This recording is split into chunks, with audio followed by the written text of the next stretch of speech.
Joined on the Crispin Flintoff show by Mike Higgins. How are you doing, Mike? I'm very well, Crispin. How are you? I'm good. Now that you've become a bit of a celebrity, most people have seen the pictures of the arrest on Saturday at Parliament Square. Now, I don't know anything about your background and what led you to be there. Could you tell us a bit about your background, what your how you came into being in Parliament Square on Saturday, holding up a sign that got you arrested?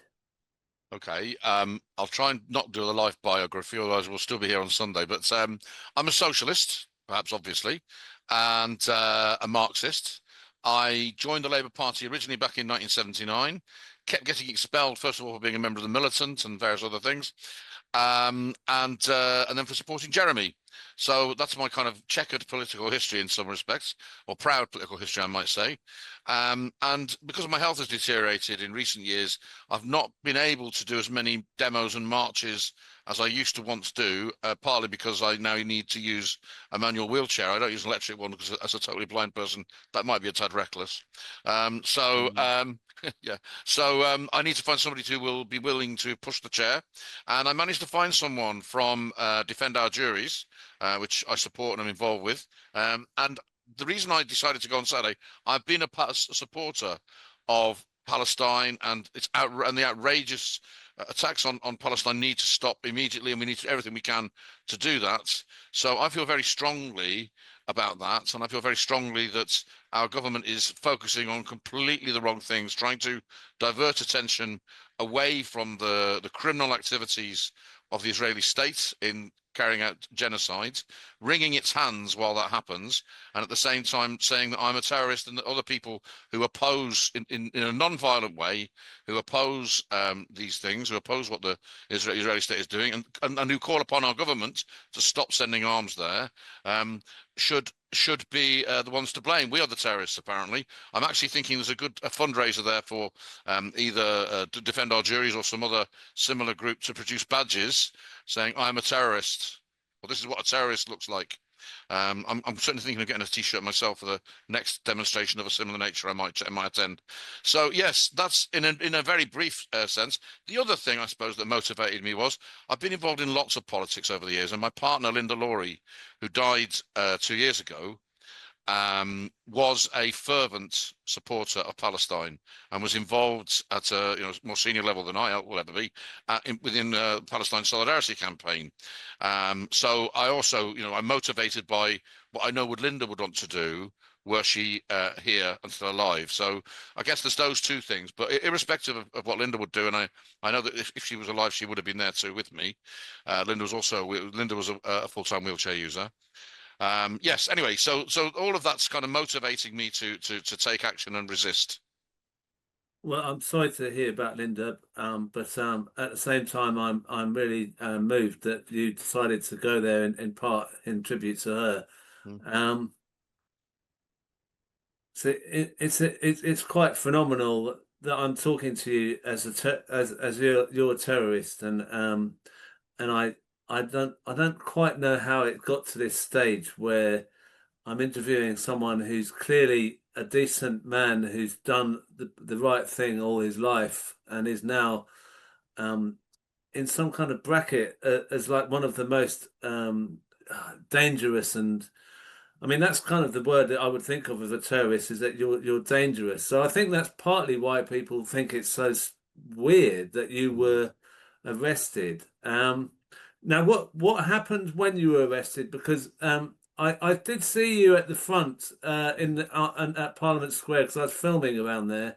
Um, but I I don't know when you were arrested and how it happened.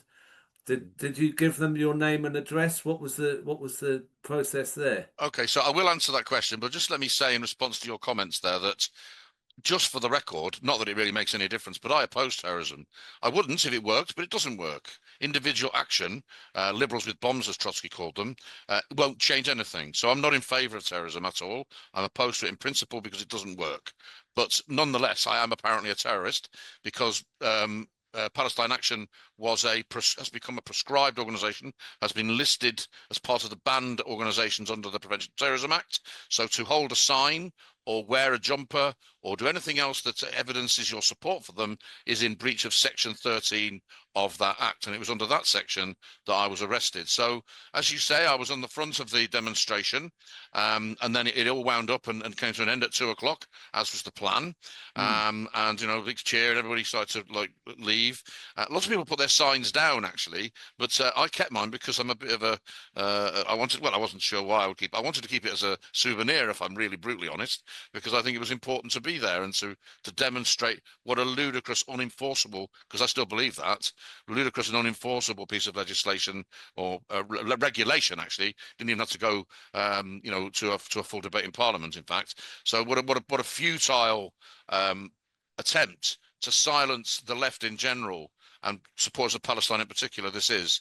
And it's kind of like, it's at the sharp edge of attacks on us as socialists, as campaigners in a range of areas, in the environment, in Palestine, in anything that really resists what capitalism is trying to do to us and what Keir Starmer in particular is trying to do to us. But to come to your question specifically, after the demonstration, I left or tried to leave, but I was stupid enough to carry my sign with me. So as soon as I got to the front of the front of the stairs at the front of Parliament Square, a police officer said, "Are you carrying a sign, sir?" I said, "Yes, obviously, yes."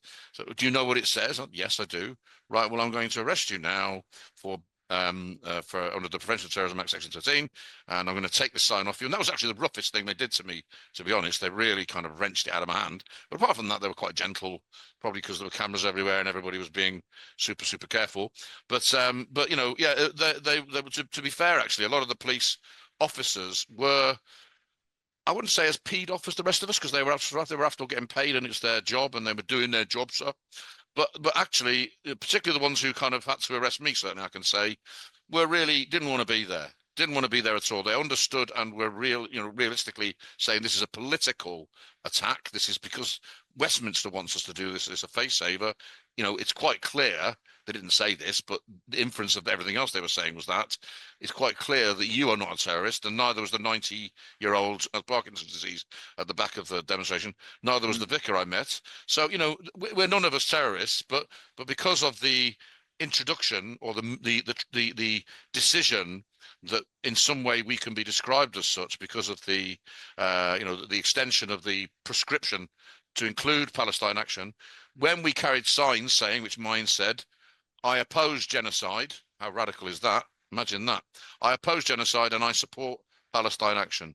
Because it said I support Palestine Action, the sign I carried, that was a breach of the act and they had to arrest me. And that was the problem. They were in a kind of catch-22. If they didn't arrest me, and all the others I was out there with, because this is not about me, by the way. None of this is about me at all. It's about the people suffering in Palestine and the people who we're letting suffer. Not me personally, I hope, but the West are letting suffer in Palestine. The global minority in the world, the North, if you like, are making this happen and not doing anything about it.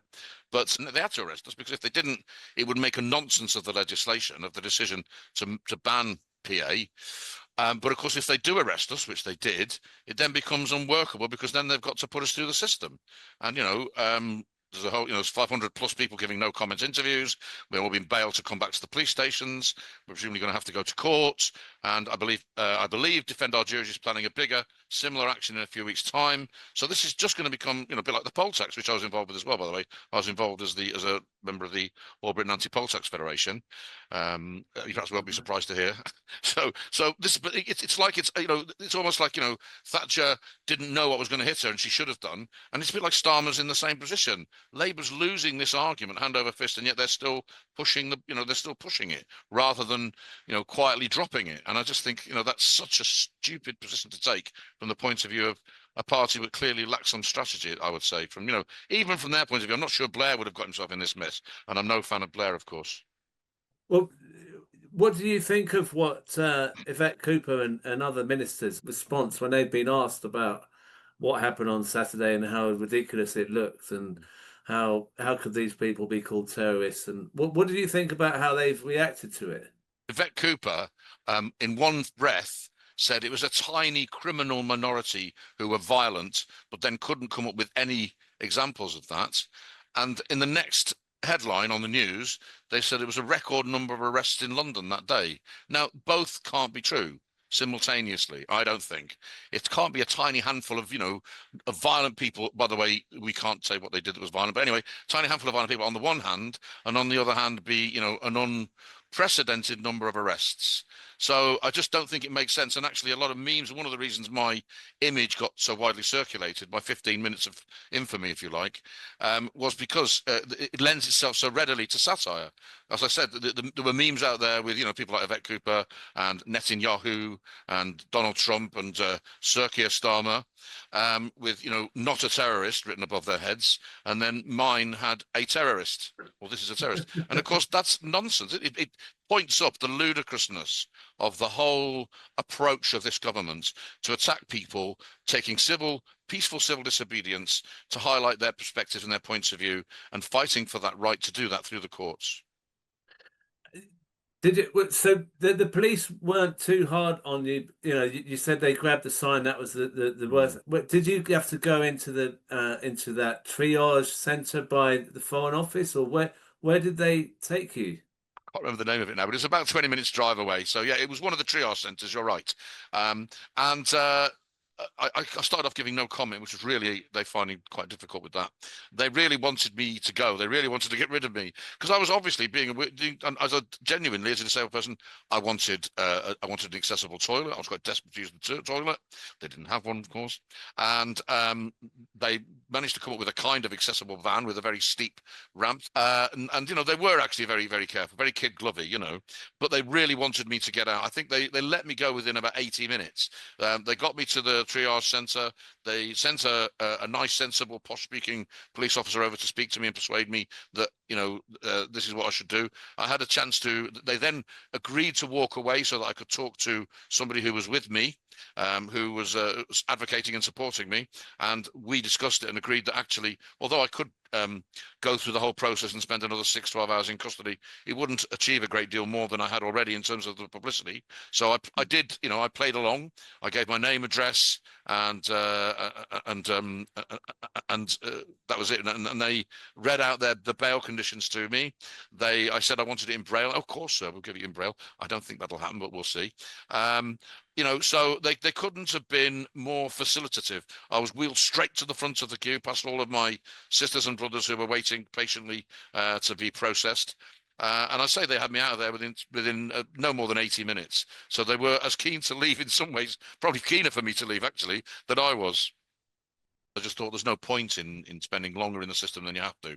So on this occasion, we'll see what happens if I do something like this in the future. But on this occasion, I played ball. However, we're far from over. I've been bailed to reappear, believe it or not, a Plumstead police station, which I've just checked with Google, is 14 kilometres away from where I live. Yeah, bailed to appear at Plumstead police station on the 21st of October. I don't want to speculate too much about what will happen there. I mean, they've got three options. They could charge me, they could interview me, or well, there's another option as well. They could drop it altogether. I think there's another possibility as well, which is that they bail me to come back on another day. Which, if they do that, that would be, I think, awaiting the appeal court decision. So if I were them, that's the strategy I would go for. But who will wait and see what happens. Is your bail condition anything like you can't come into Westminster, or what are you? No, no, no. The bail conditions are that I must not participate in a plan. This is quite funny, actually. That's one of these. I must not participate in a planned activity to support Palestine Action or a spontaneous one. Now, how do I know if I'm participating in a spontaneous action? By the nature of spontaneous actions, they are spontaneous. So it's hard to, if it's not spontaneous, it's planned. So that's, So yeah, the rules are I'm not allowed to do that. Otherwise, I might be rearrested. Well, we'll see what happens. Were you apprehensive when it started? What were you feeling about the possibility of the police being heavy-handed? Were you prepared for that? Yeah, I mean, to be fair, I was on picket lines in the miners' strike where they're much less gentle. as we all know, people on this call will definitely remember that. And I've been on other pickets too, in terms of the print strikers and everything else. So yes, I've been on various other demonstrations where the police, for example, have tried to pull me up by my hair.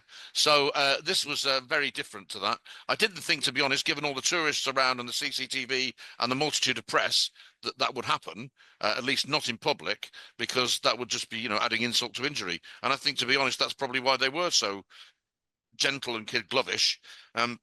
Because it was in the pub under public scrutiny, So no, I wasn't seriously worried about my physical well-being, to be honest with you. That doesn't mean that doesn't mean that couldn't happen in the future, but we're here to fight. We have to stop the absolutely awful, outrageous killing that's going on in Palestine. The human-made misery, death, destruction. So many words you could say, but the hunger, the human-caused hunger, and the killing, that's going on, all imposed by Israel with, the complicity of the US and its lapdog, I have to say, the UK, who are, wringing their hands but actually doing nothing at all to challenge it. In fact, they're still selling them arms. They're still letting them fly out of Cyprus to reconnoiter and bomb bomb Gaza.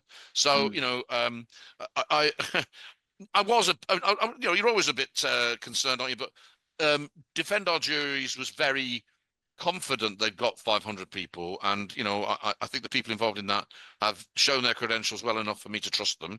And this was too important not to do it, to me, too important. And I'd encourage anyone who can do it next time, whatever you can do to support, whether it's turning up and standing around the demonstration with, I am a terrorist, or I'm not a terrorist, or these people are not terrorists, or we support the right to free speech, or whatever. Or if you're even better, from my point of view, if you're able to sit down on the demonstration and hold a sign, that would be superb. But whatever you can do to support, whatever you feel okay about doing, that would be great. Just finally to say to you, Crispin, because I realise we're running out of time, but the other thing I would say is that you asked how I felt on the demonstration. It was amazing, actually. It was really amazing. I'm an atheist. I'm a humanist, but there was religious people there supporting us. Actually, one of the more full-time jobs of the DOJ, Defend Our Jury's stewards, was to keep the public away, not people who were attacking us, but people who were coming in, offering us water, wanting to give us food, wanting to talk to us. So we had lots of people just coming across the street, tourists, people who were going past. A religious group came over and sang us some songs. It was just amazing the diverse range of support we were getting. During the whole day, I only came across one individual who was there as an agent provocateur. He was a dyed-in-the-wool Zionist.